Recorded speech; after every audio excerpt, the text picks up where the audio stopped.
A year ago, Seahawks rookie minicamp. Can you imagine what Russell Wilson was saying? Well, Seahawks coaches don't have to imagine, they know.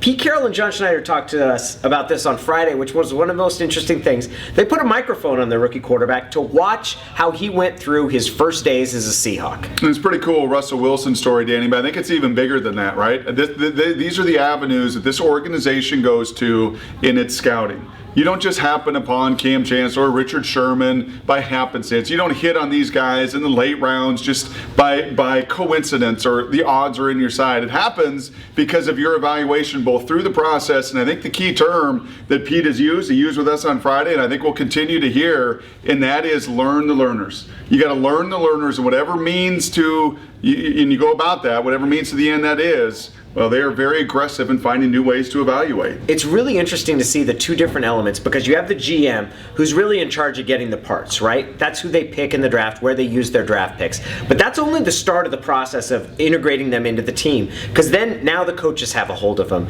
And what we learned from what they did with Russell last year is how they go about doing that. They look for, and Pete Carroll's talked about this, you want to find a role for that rookie. Whether that's Jordan Hill, the defensive tackle, who's going to be your sort of nickel nose tackle backing up Brandon Mebane, or Jesse Williams, who might end up being a starter. You find something they can do and build on that. Not everybody's going to be Russell. In fact, we're probably never going to see a story like Russell Wilson again. But we are going to see this franchise really try to look for ways to integrate their rookie class onto the team. And you know what else is great, Danny? Lastly, is that locker room.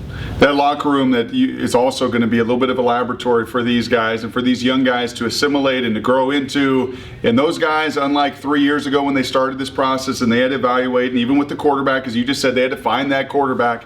Those pieces are in place. That locker room is set. Now it's incumbent on those rookies to come in, buy into that culture, assimilate, and be a part of this Super Bowl caliber team.